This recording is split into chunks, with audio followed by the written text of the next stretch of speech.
ഇന്ന് +2 ഇക്കണോമിക്സിന്റെ 5th ചാപ്റ്ററിലെ ഏറ്റവും അവസാന ഭാഗം. വളരെ എളുപ്പമുള്ള ഒരു ആശയം സിമ്പിളായിട്ട് നമ്മൾ എക്സ്പ്ലെയിൻ ചെയ്യുകയാണ്. ഒന്ന് ശ്രദ്ധിക്കുക. നമ്മുടെ കോൺസെപ്റ്റ് എന്ന് പറയുന്നത് support price or floor price, താങ്ങുവില അഥവാ തറവില.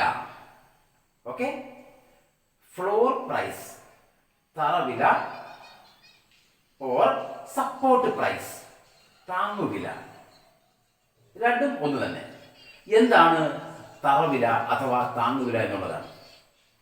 ഓക്കെ, അപ്പോൾ കർഷകരെ സഹായിക്കുന്നതിന് വേണ്ടി ചില കാർഷിക ഉൽപ്പന്നങ്ങളിൽ ഗവൺമെന്റ് നിശ്ചയിക്കുന്ന മിനിമം വിലയാണ് തറവില അഥവാ താങ്ങുവില. Okay, by floor price or support price we mean it is the minimum price of goods and services which is imposed by or which is fixed by the government to protect the interest of the producers, that is farmers. Okay, വളരെ സിമ്പിളാണ്. ആ ഒരു sentence പഠിക്കണം. നമുക്കറിയാം, ഇന്ത്യയിൽ കേരളത്തിലെ ഉദാഹരണം മനസ്സിലാക്കാമല്ലോ. എന്താണ്?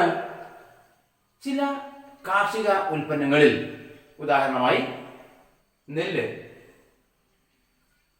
കശുവണ്ടി, കൊപ്ര, ഇത്തരം ഉൽപ്പന്നങ്ങളിൽ ഗവൺമെന്റ് തറവില നിശ്ചയിക്കും അഥവാ താങ്ങുവില നിശ്ചയിക്കും. എന്തിനാണ്?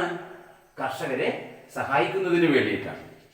അപ്പോൾ നമ്മളിവിടെ മനസ്സിലാക്കേണ്ടത്, ഇപ്പോൾ കശുവണ്ടി സീസൺ വരാൻ പോവുകയാണ്. കമ്പോളത്തിൽ കശുവണ്ടിയുടെ വില കിലോഗ്രാമിന് 100 രൂപയാണ് എന്ന് സങ്കല്പിക്കുക. പക്ഷേ 1 കിലോഗ്രാം കശുവണ്ടി വിറ്റാൽ 100 രൂപ ലഭിക്കുമ്പോൾ ആ കർഷകന് ഒരു തരത്തിലും അത് കോംപ്രമൈസ് ചെയ്യാൻ കഴിയുകയില്ല. അദ്ദേഹത്തിന് നഷ്ടം തന്നെയാണ്. അപ്പോൾ ഗവൺമെന്റ് എന്ത് ചെയ്യുന്നു? അത്തരം സന്ദർഭങ്ങളിൽ കമ്പോളത്തിൽ ഇടപെടുകയും 1 കിലോ കശുവണ്ടിക്ക് 150 രൂപയായി തറവില പ്രഖ്യാപിക്കുകയും ചെയ്യുകയാണ്. അങ്ങനെ ഗവൺമെന്റ് നേരിട്ട് കർഷകരിൽ നിന്ന് കശുവണ്ടി സംഭരിക്കുകയാണ്. ഓക്കെ, ഇതേപോലെ മറ്റ് കാർഷിക ഉൽപ്പന്നങ്ങളിലും നെല്ല്, കൊപ്ര, തേങ്ങ മുതലായ കാർഷിക ഉൽപ്പന്നങ്ങളിലും ഗവൺമെന്റ് സമയബന്ധിതമായി ഇടപെടുകയും അത്തരം ഉൽപ്പന്നങ്ങളിൽ minimum price, floor price or support price നിശ്ചയിക്കുകയും ചെയ്തുകൊണ്ട് കർഷകരെ സഹായിക്കുന്ന ഒരു അവസ്ഥ നമുക്ക് ഇന്ത്യയിലുണ്ട്. ഓക്കെ, ഇവിടെ ശ്രദ്ധിക്കേണ്ട ഒരേ ഒരു പോയിന്റേ ഉള്ളൂ. ഇങ്ങനെ ഗവൺമെന്റ് നിശ്ചയിക്കുന്ന വില കമ്പോള വിലയേക്കാൾ അഥവാ സന്തുലിത വിലയേക്കാൾ ഉയർന്ന വിലയായിരിക്കും. ഞാൻ പറഞ്ഞു, ഉദാഹരണം, കശുവണ്ടിക്ക് കമ്പോളത്തിൽ മാർക്കറ്റിൽ വിറ്റാൽ 100 രൂപയെ ലഭിക്കുകയുള്ളൂ എന്ന് വിചാരിക്കുക. പക്ഷേ ഗവൺമെന്റ് എത്രയാണ് നിശ്ചയിക്കുന്ന മിനിമം വില? 150 രൂപയാണ്. അങ്ങനെ വരുമ്പോൾ എന്താണ്? സ്വകാര്യ വ്യവസായികൾ, കച്ചവടക്കാർ മിനിമം 150 രൂപയെങ്കിലും കർഷകർക്ക് കൊടുക്കേണ്ടതായിട്ട് വരും. അതിൽ കുറച്ച് അവർക്ക് സാധനം എടുക്കാൻ കഴിയുകയില്ല. അത്തരമൊരു സാഹചര്യം സംജാതമാണ്. ഓക്കെ, ഒന്ന് ശ്രദ്ധിക്കുക. Very simple concept to be studied. By floor price or support price we mean the reasonable price or the standard price, okay, of goods and services which is fixed by the government to protect the interest of the producers, to protect the interest of the farmers, agriculturists.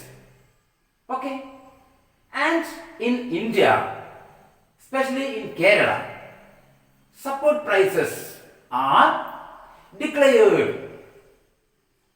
upon certain particular agricultural commodities such as paddy, coconut, cashew, etc.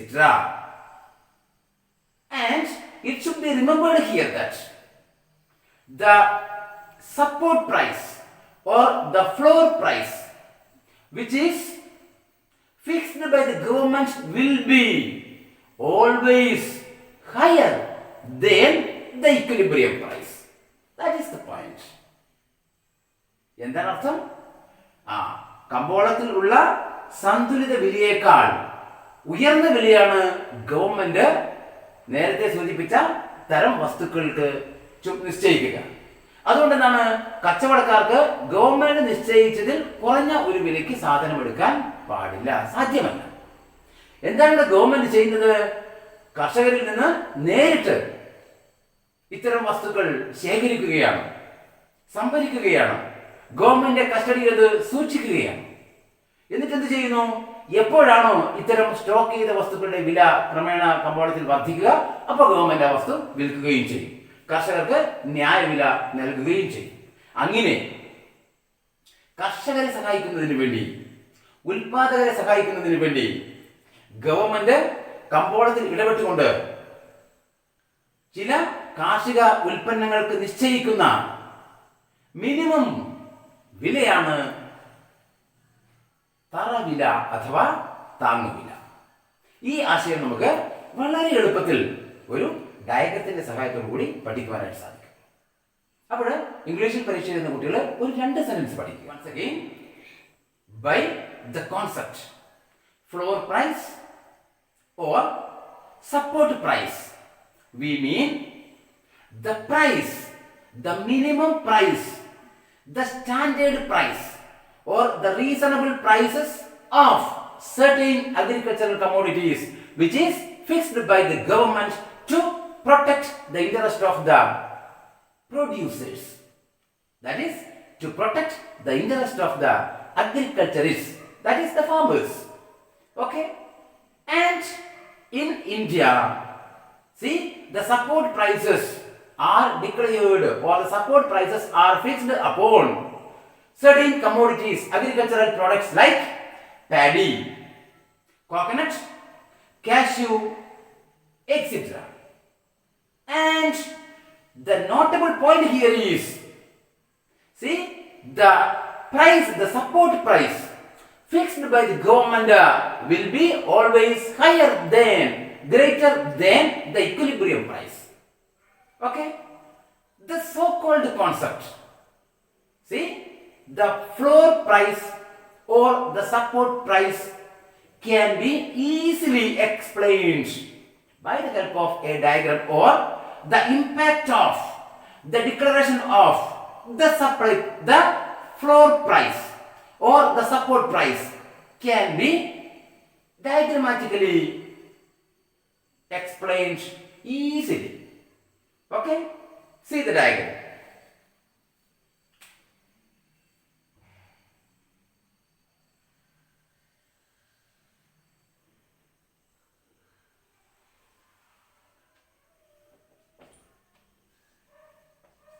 Okay?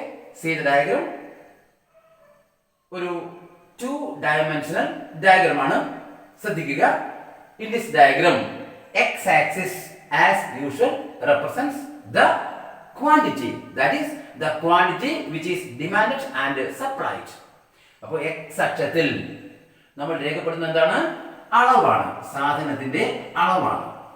ചോദനവും പ്രധാനവും ചേരുന്ന അളവാണ് x അക്ഷത്തിൽ നമ്മൾ രേഖപ്പെടുത്തുക. Y-axis represents the price of the commodity. Price. Okay? And we know how to determine the equilibrium price of a particular commodity in the market. കമ്പോളത്തിൽ ഒരു പ്രത്യേക വസ്തുവിന്റെ വില എങ്ങനെയാണ് തീരുമാനിക്കുക? Based on the quantity demanded and the quantity supplied. Okay? If it is so, we have to draw the demand curve and the supply curve to determine the equilibrium price of a particular commodity. Ready? See, first of all, we have to draw the demand curve. Yeah, this is the demand curve. The shape of the demand curve is downward sloping from left to right, showing that, see, we know y-axis represents the price, x-axis shows the quantity demanded and supplied.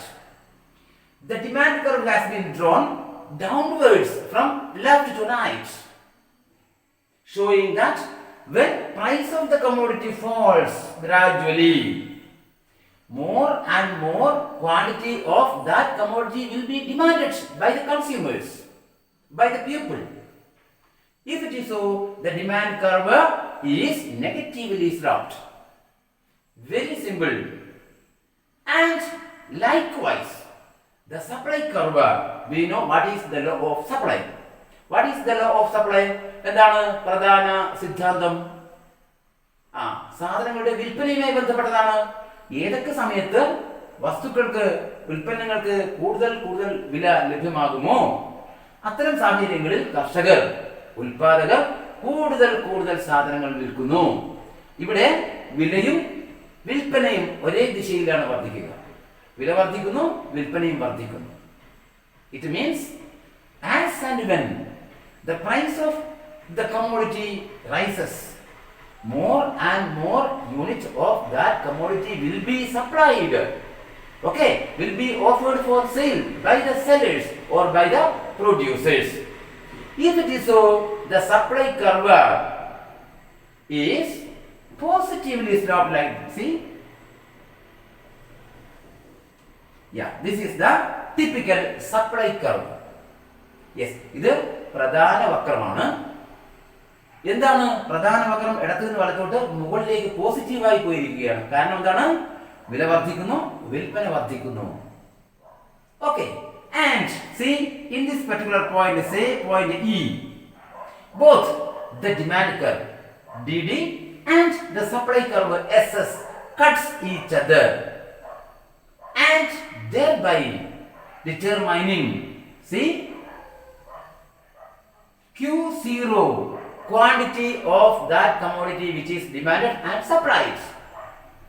And at that time, the price determined is, see, P0.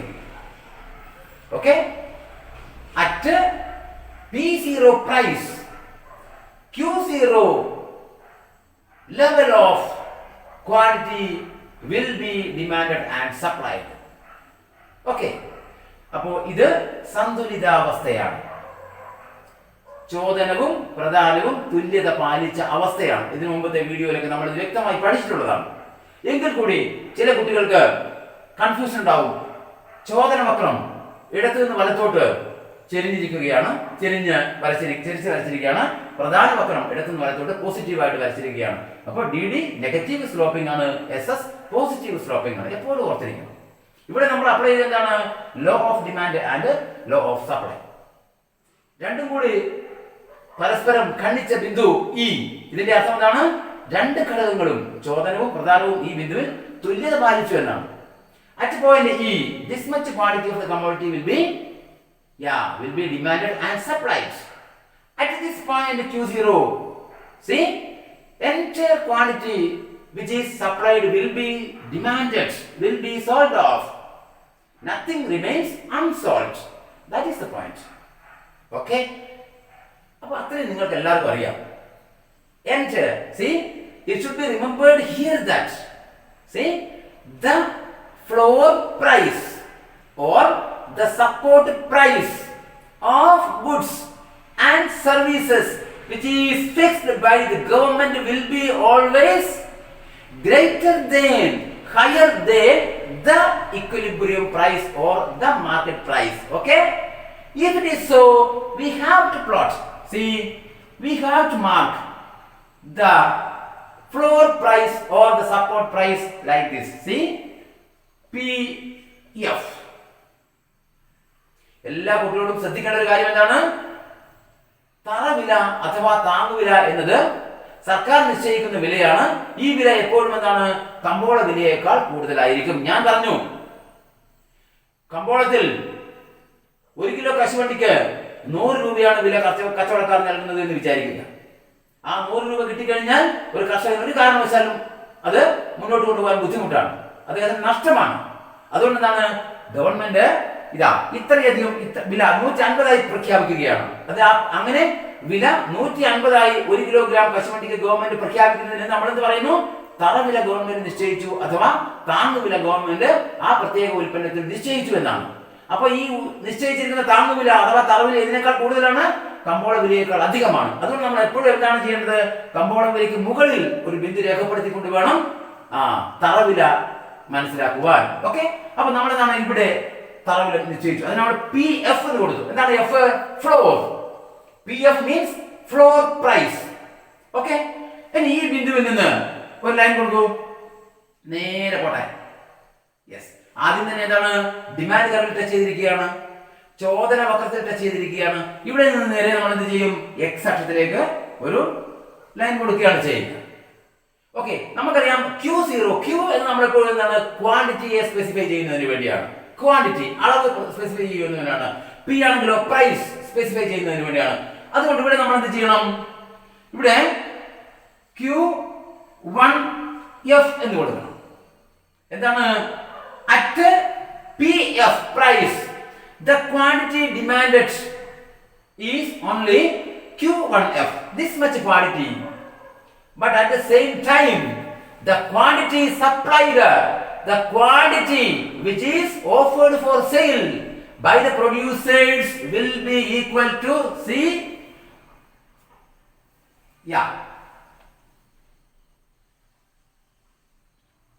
QF. See, Q1F QF, that means this much portion represents the excess supply over demand. Excess supply. Okay, അപ്പോൾ എന്താണ്? ഇത്രയും എന്താണ്? അധിക പ്രധാനമാണ്. എന്തുകൊണ്ടാണ് ഇത്രയും അധിക പ്രധാനം ഉണ്ടായത്? കർഷകർക്ക് ഗവൺമെന്റ് ഉയർന്ന വില വാഗ്ദാനം ചെയ്തിരിക്കുകയാണ്, തറവില നിശ്ചയിച്ചിരിക്കുകയാണ് സാധനത്തിന്. അപ്പോൾ എന്താണ് കർഷകർ ചെയ്യുന്നത്? അവരുടെ കൈവശം ഉൽപ്പാദിപ്പിച്ച ഉൽപ്പന്നങ്ങളൊക്കെ വിൽക്കാൻ റെഡിയാണ്. വിൽക്കാൻ റെഡിയല്ലേ? ഓക്കെ, പക്ഷെ എത്രയാണ്? ഇത്രയും അധികം സർപ്ലസ് പ്രോഡക്റ്റ് ഇവിടെ കിടക്കുകയാണ്. ഇത്രയും സാധനം ആര് വാങ്ങുന്നു? The government directly collects this much quantity of the commodity. Okay, ഈ ഇത്രയും അളവ് സാധനം ഗവൺമെന്റ് നേരിട്ട് കർഷകരിൽ നിന്ന് ശേഖരിക്കുകയാണ്, സംഭരിക്കുകയാണ്. എന്നിട്ടോ ഗവൺമെന്റ് കസ്റ്റഡിയിൽ സ്റ്റോക്ക് ചെയ്യുകയാണ്. എന്നിട്ട് എന്ത് ചെയ്യുന്നു? കർഷകർക്ക് ന്യായവില, സ്റ്റാൻഡേർഡ് വില നൽകുന്നു. ഗവൺമെന്റ് ഈ സാധനം ശേഖരിച്ച് ഗവൺമെന്റ് കസ്റ്റഡിയിൽ സൂക്ഷിക്കുന്നു. ആൻഡ് എപ്പോഴാണ് ഗവൺമെന്റ് സാധനം വിൽക്കുക? നമുക്കറിയാം, in course of time when the price of these commodities shows the sign of rises, then the government starts selling the already stocked commodities. Okay, അപ്പോ ഗവൺമെന്റ് എന്താണ് ചെയ്യുക? കർഷകർക്ക് ന്യായവില നൽകിക്കൊണ്ട്, തറവില നൽകിക്കൊണ്ട്, താങ്ങുവില നൽകിക്കൊണ്ട് കർഷകരിൽ നിന്ന് കാർഷിക ഉൽപ്പന്നങ്ങൾ നേരിട്ട് സംഭരിക്കുകയാണ് ചെയ്യുന്നത്. അങ്ങനെ ഗവൺമെന്റ് സൂക്ഷിക്കുകയും കമ്പോളത്തിൽ വില വർധനവ് രേഖപ്പെടുത്തുമ്പോൾ, വില വർധന ഉണ്ടാകുമ്പോൾ ഗവൺമെന്റ് ഈ സൂക്ഷിച്ച വസ്തുക്കൾ വിൽക്കുകയും ചെയ്യുന്നു. കർഷകർക്ക് നഷ്ടമില്ല. ഈ സാഹചര്യത്തിനെ നമ്മൾ എന്ത് വിളിക്കും? ഫ്ലോർ പ്രൈസ് എന്ന് വിളിക്കും, അല്ലെങ്കിലോ സപ്പോർട്ട് പ്രൈസ് എന്ന് വിളിക്കും. വളരെ എളുപ്പമാണ്. ഓക്കെ, നമ്മളിത് എങ്ങനെ നമ്മളിത് ചെയ്യേണ്ടി വരും? ഇവിടെ നിങ്ങൾ നോക്കുക, നമ്മൾ പഠിക്കുന്നത് എന്താണ്? തറവില അഥവാ താങ്ങുവില. അപ്പോൾ രാജ്യത്തുള്ള കർഷകരുടെ താല്പര്യം സംരക്ഷിക്കുന്നതിന് വേണ്ടി ഗവൺമെന്റ് ചില കാർഷിക ഉൽപ്പന്നങ്ങളിൽ നിശ്ചയിക്കുന്ന ഏറ്റവും മിനിമം വിലയ്ക്കാണ് നമ്മൾ എന്ത് പറയുക? തറവില അഥവാ താങ്ങുവില എന്ന് പറയുക. അതിന്റെ അർത്ഥം എന്താണ്? ഞാൻ പറഞ്ഞു, 1 കിലോ കശുവണ്ടിക്ക് ഗവൺമെന്റ് 150 രൂപ നിശ്ചയിച്ചാൽ 150 രൂപയിൽ കുറഞ്ഞിട്ട് ഈ കശുവണ്ടി കമ്പോളത്തിൽ ആർക്കും കച്ചവടക്കാർക്ക് എടുക്കാൻ കഴിയുകയില്ല. ഓക്കെ അല്ലേ? അപ്പോൾ എന്താണ്? ഗവൺമെന്റിന് കർഷകർക്ക് മിനിമം 150 രൂപ വീതം കശുവണ്ടിക്ക് ലഭിച്ചിരിക്കും. ഓക്കെ, അങ്ങനെ നമുക്കറിയാം ഇതൊക്കെ എന്താണ്? സീസണൽ ആയിട്ടുള്ള ക്രോപ്സ് ആണ്. അപ്പോ കശുവണ്ടിയുടെ വിളവെടുപ്പ് സമയത്ത് കച്ചവടക്കാര് എന്താണ്, അവര് ന്യായവില നൽകാൻ റെഡി അല്ലെങ്കിൽ എന്ത് ചെയ്യുന്നു? ഗവൺമെന്റ് നേരിട്ട് കശുവണ്ടി സംഭരിക്കുന്നു, ഗവൺമെന്റ് സൂക്ഷിക്കുന്നു, കർഷകർക്ക് ന്യായവില നൽകുന്നു. ഓക്കെ, അതിനെന്താണ് വിളിക്കുക? Floor price, തറവില. ഓക്കെ അല്ലേ? ഇന്ത്യയിൽ പ്രത്യേകിച്ച് കേരളത്തിൽ ഏതൊക്കെ വസ്തുക്കൾക്കാണ്, ഏതൊക്കെ കാർഷിക ഉൽപ്പന്നങ്ങൾക്കാണ് തറവില നിശ്ചയിച്ച് നമുക്കറിയാവുന്നത്? നെല്ലിന് തറവില നിശ്ചയിക്കുന്നത് നമുക്കറിയാം, കശുവണ്ടിക്ക് തറവില നിശ്ചയിക്കുന്നത് നമുക്കറിയാം, തേങ്ങയ്ക്ക് തറവില നിശ്ചയിക്കുന്നത് നമുക്കറിയാം. ഓക്കെ അല്ലേ? കൊപ്രയ്ക്ക് തറവില നിശ്ചയിക്കുന്നത് നമുക്കറിയാം. ഇത്തരം കാർഷിക ഉൽപ്പന്നങ്ങളിൽ ഗവൺമെന്റ് തറവില അഥവാ താങ്ങുവില നിശ്ചയിച്ചുകൊണ്ട് കർഷകരെ രക്ഷിക്കുകയാണ് ചെയ്യുന്നത്, കർഷകരുടെ താല്പര്യം സംരക്ഷിക്കുകയാണ് ചെയ്യുന്നത്. ഓക്കെ, അങ്ങനെ കമ്പോളത്തിൽ ഇടപെട്ടുകൊണ്ട് കർഷകരുടെ താല്പര്യം സംരക്ഷിക്കുന്ന ആ ഒരു വില, അതിന് നമ്മൾ എന്ത് വിളിക്കണം? തറവില എന്ന് വിളിക്കണം, അഥവാ താങ്ങുവില എന്ന് വിളിക്കണം. ഓക്കെ, അതുകൊണ്ട് ഞാനത് ബ്രീഫ് ചെയ്യാം. See, the concept floor price or support price means the minimum price of goods and services which is fixed or which is imposed by the government to protect the interest of the producers, to protect the interest of the farmers. Okay, and the notable point here is the floor price which is fixed by the government will be always greater than the prevailing market price or prevailing equilibrium price. Okay, in India, especially in Kerala, agricultural commodities like paddy, coconut, cashew, etc. See, the support prices will be declared by the government upon certain agricultural commodities. We know that. See, if the producers, if the farmers are not getting reasonable prices for their products, we know definitely they may incur in loss, no doubt. In such situations, the government of the country may intervene and thereby to remedy the situation by declaring support prices or floor prices of certain agricultural commodities. Okay, yes. The concept, see, floor price or the support price can be easily explained by using a two-dimensional diagram. In this diagram, x-axis represents the quantity of the commodity which is demanded and supplied. Okay, y-axis shows the price of the commodity. First of all, we have to draw the demand curve and the supply curve of the particular product. And see, in this figure, at point E, both DD, that is the demand curve, and SS, that is the supply curve, intersects each other and thereby determines, see, the P0 as the equilibrium price and Q0 as the equilibrium quantity.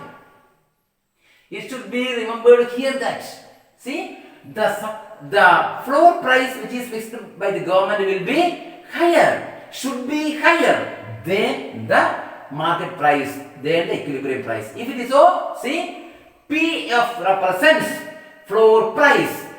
PF is higher, more than P0. Ready? Yeah. And at PF price, see, the quantity demanded is only Q1F. But the quantity offered for sale is, quantity supplied is QF. This much quantity, Q1F, QF, represents the excess supply. Okay, this much quantity of the commodities will be collected by the government and stocked by the government. Okay, and when the price starts rises or the government sells those stocked commodities, when the prices of such commodities rises gradually in the market.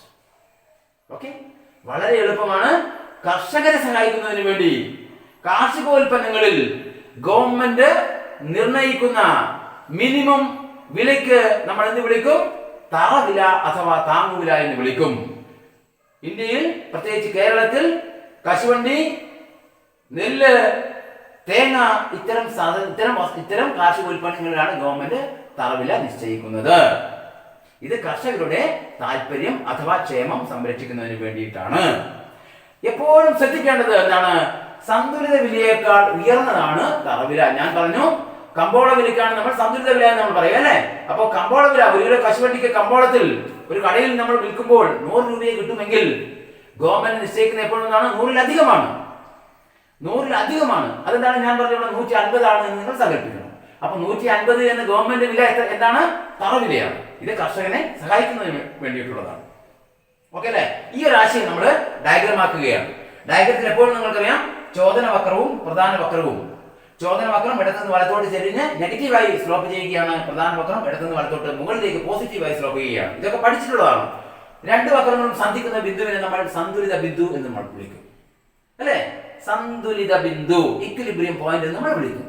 Equilibrium പോയിന്റിൽ നിന്ന് രണ്ടും തുല്യമാകുന്ന പോയിന്റിനാണല്ലോ ഡിമാൻഡും സപ്ലൈയും തുല്യത പാലിക്കുന്ന ആ സാഹചര്യത്തിലാണ് നമ്മൾ സന്തുലിതാവസ്ഥ എന്ന് നമ്മൾ പറയുക. അതാണ്.